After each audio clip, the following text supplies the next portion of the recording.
Topic चल रहा था टेस्टिंग हाइपोथेसिस। टेस्टिंग हाइपोथेसिस के 2-3 केसेस थे, प्रीवियस में हमने किया था। टेस्टिंग हाइपोथेसिस बेसिकली कोई भी स्टेटमेंट होती है, इसको H0 हम null hypothesis, 0 stands for null, H1 alternate, और इसको HA से भी डिनोट करते हैं। और H0 जो होता है उसको हम चेक करते हैं कि वो ट्रू है, और इसकी पॉसिबल रिजेक्शन के लिए हम इसको चेक करते हैं। अगर हम इसको एक्सेप्ट करेंगे तो डेफिनेटली ये अल्टरनेटिव है, या ये होगा या फिर ये होगा।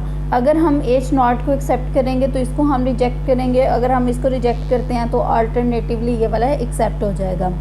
तो इसमें कोई नई बात इन्वॉल्व नहीं होगी, वही कुछ एक टेस्ट टेबल वगैरह से हम कैलकुलेशन करेंगे और बाकी वही है। वालेकुम अस्सलाम।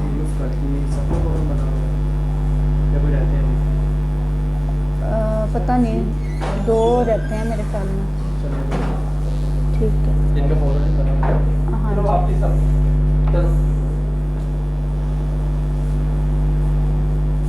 Testing hypothesis about mean of a normal population when sigma is unknown. जब सिग्मा या फिर स्टैंडर्ड डेविएशन अननोन होता है और n ग्रेटर देन 30 होता है। n किसके लिए होता है कि आपने सैम्पल से कुछ वैल्यूज़ चूज़ की हैं, अगर आपके वो नंबर ऑफ़ वैल्यूज़ जो हैं वो 30 से ज़्यादा हों और सिग्मा जो है वो अननोन हो। सिग्मा क्या है? Standard deviation. अगर वो अननोन हो तो टेस्टिंग हाइपोथेसिस किस तरह से करेंगे? When the population standard deviation sigma is not known and we use the sample standard deviation। जब सिग्मा ही हमारे पास नहीं है तो हमने ये भी पढ़ा था कि सिग्मा की जगह पे हम सिग्मा एक्स बार यूज़ करते हैं, क्योंकि हमारे लिए पूरी पॉपुलेशन का रिज़ल्ट कैलकुलेट करना बहुत मुश्किल होता है, तो हम सैम्पल वाला यूज़ करते हैं और ये S/n स्क्वायर रूट के इक्वल होता है। S किसका स्टैंडर्ड डेविएशन होता है? सैम्पल का, और n जो है वो नंबर ऑफ़ वैल्यूज़ होती हैं। The sample standard deviation S has an estimate of the true but unknown population standard deviation for large sample size n greater than 30. The central limit theorem allows us to assume that the sampling distribution of x bar is approximately normal with a mean of mu and a standard deviation of sigma over n square root। ठीक है, in other words ये simply आपने ये कहना है कि हमारे पास क्या है, सैम्पल जो है वो सिग्मा जो है वो अननोन है, n ग्रेटर देन 30 है, तो ये एक सेंट्रल लिमिट थ्योरम है जिसकी हमने स्टेटमेंट की हुई है। ये क्या कहता है कि इस केस में जो सैम्पलिंग डिस्ट्रीब्यूशन होती है वो अप्रॉक्सीमेटली नॉर्मल होती है, और जिसका म्यू जो है वो हम पॉपुलेशन वाला, एक तो ये वाला होता है, दूसरा एक्स बार हम लेते हैं। ये किसके लिए होता है? ये सैम्पल के लिए होता है। इसी तरह से सिग्मा स्क्वायर जो है वो पॉपुलेशन के लिए होता है, और ये वाला जो होता है इसको सिग्मा एक्स बार कहते हैं, और ये वैल्यूज़ के लिए होता है। ठीक है, and the variable z is equal to x bar minus mu naught over S over N square root which is approximately, जो कि अभी हमने बात की कि ये नॉर्मल होगी, is then used as the test statistic to test the hypothesis H0 and H1। ये इसको टेस्टिंग के लिए यूज़ होगा। इसकी एक एग्जांपल देखें ताकि आपको समझ आ जाए। The marks obtained by students at a large number of colleges are known to be normally distributed with a mean of this। ठीक है, उसका मीन क्या है? 25, mu is equal to 25। A random sample of 36 students, n is equal to 36 है तो definitely ये greater than 30 है। Showed an average number of marks of 27 with the standard deviation. इसमें एक्स बार किसके इक्वल है? 27 के इक्वल है, और स्टैंडर्ड डेविएशन किसके इक्वल है? 5 के इक्वल है। What conclusion should be drawn, मतलब इस टाइप के आपके पास क्वेश्चंस आएंगे तो कंक्लूजन हमने देखना है कि हम क्या इसकी बेस पे ड्रॉ करेंगे। सबसे पहले आपका काम होता है कि हाइपोथेसिस बनाना इस फॉर्म में, since it is given that the average number of marks obtained by students a large number of colleges at a large number of colleges is 25। तो हमने एक हाइपोथेसिस ये बना लिया कि H0 जो है वो 20, उसमें म्यू जो है वो 25 के इक्वल है।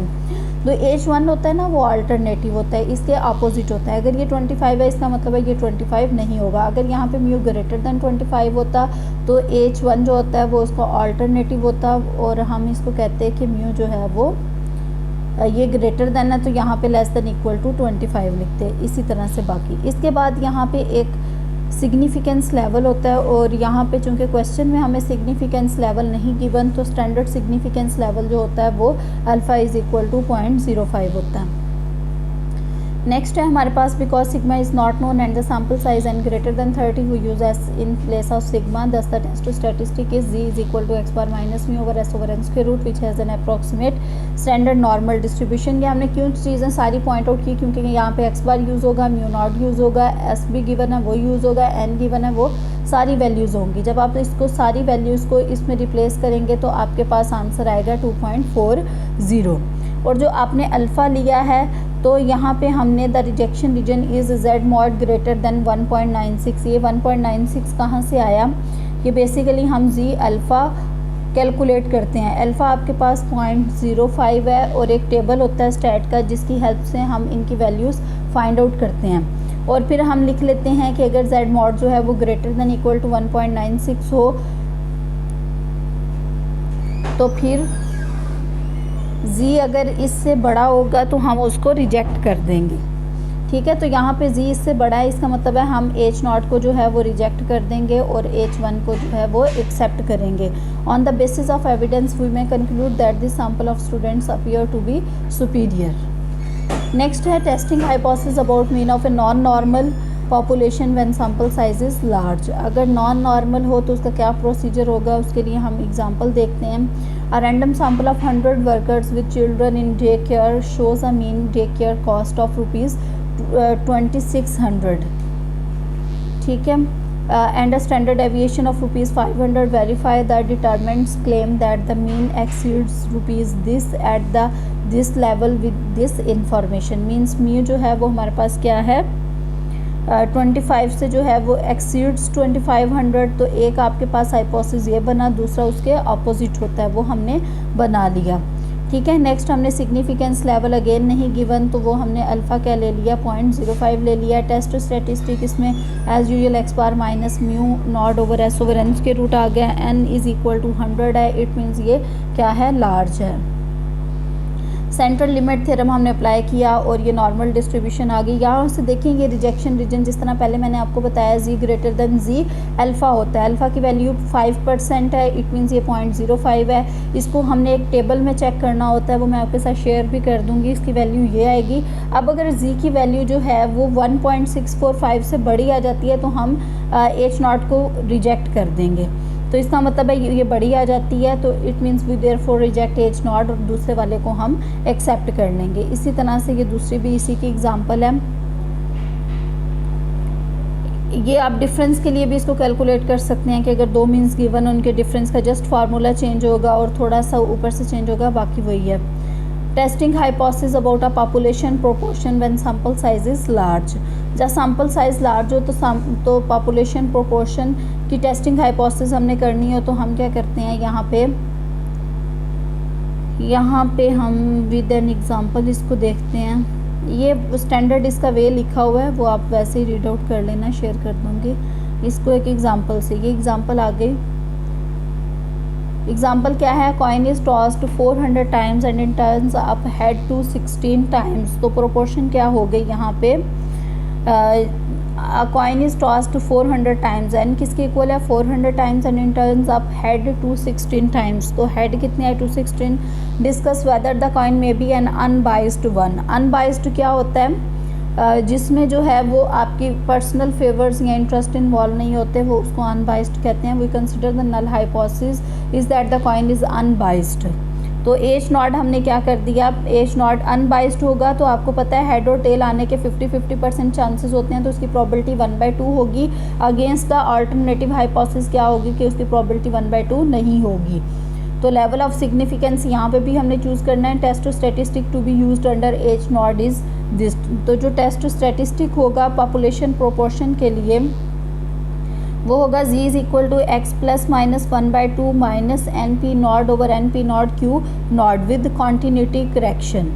ठीक है, ये एक्स प्लस माइनस 1/2 जो है ये कॉन्टीन्यूटी करेक्शन होती है, क्योंकि आपको पता है कि हेड या टेल आने की जो डिस्ट्रीब्यूशन बनेगी वो एक डिस्क्रीट बनेगी, जबकि हम इसको किस में कंसिडर कर रहे हैं, नॉर्मल में। ये नॉर्मल डिस्ट्रीब्यूशन में सब्सटीट्यूशन होती है ना, तो ये जो होती है ये कॉन्टीन्यूस होती है। तो जब हम डिस्क्रीट से कॉन्टीन्यूस की तरफ जाते हैं तो उसके लिए correction, continuity correction factor involve होता है। ये मैंने आपको पहले भी कहा था कि इस पर आप थोड़ा सा देखें। विच is approximately standard normal. The critical reason क्या होगा, जी मॉड ग्रेटर देन, यहाँ पे जी अल्फ़ा आएगा। जी अल्फ़ा जो है वो हमारे पास 0.05 है, इसकी वैल्यू 1.96 आ गई। वो compute the value of z as below. तो यहाँ पे x की वैल्यू क्या आई, 216 हमने कहा था हेड्स हैं, और z मॉड चूँकि ग्रेटर देन 1.96 है तो इट मीन्स हम यहाँ पे माइनस करेंगे। अगर ये लेस देन होता तो ये जो 1/2 था ये हम ऐड करते। क्यों ऐड या माइनस करते, कॉन्टिन्यूटी करेक्शन के ये रूल्स हैं। n किसके इक्वल है, 400 के इक्वल, p नॉट 1/2 है। क्यों आपको पता है टोटल 1 होता है, 1 माइनस 1/2 करेंगे तो ये 1/2 आ जाएगा। इसका आंसर आ गया आपके पास 1.55।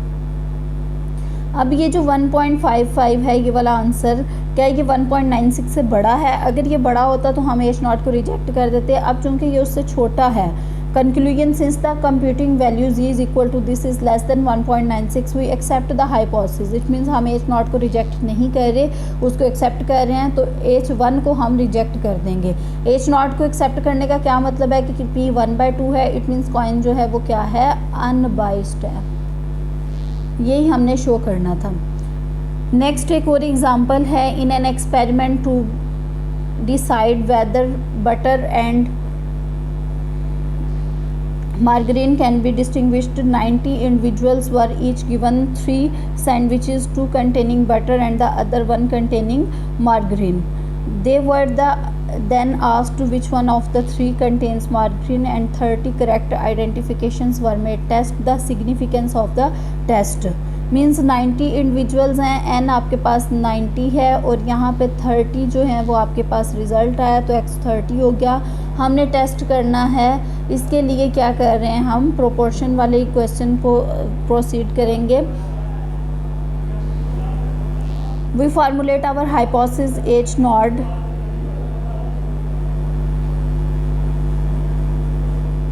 ठीक है। ये 3 सैंडविचेस दिए गए थे तो इसलिए यहाँ पे हमारे पास p किसके इक्वल आ गई, 1/3 आ गई। Under the individuals have no power of identification, the results are due to chance. तो यहाँ पे p less than equal to 1/3 आ गई क्योंकि 3 सैंडविचेस हैं और 2 containing butter and the other 1 containing margarine. तो यहाँ पे p less than equal to 1/3 और अल्टरनेटिव क्या हो जाएगा, p greater than 1/3। Level of significance level alpha is equal to 0.05 लिया। टेस्ट टू स्टेटिस्टिक हम वही वाला लगाएंगे, x minus N P naught without continuity correction factor यहाँ पे हम लगा रहे हैं x minus N P naught over N P naught, Q naught आ गया। और यहाँ पे जो है ये अब हमने करेक्शन फैक्टर लगाया विदाउट, जब कॉन्टिन्यूटी करेक्शन फैक्टर लगाएंगे तो ये प्लस माइनस 1/2 नहीं आता है। जब हम डिस्क्रीट से कॉन्टिन्यूस की तरफ मूव करते हैं तो तब ये आता है।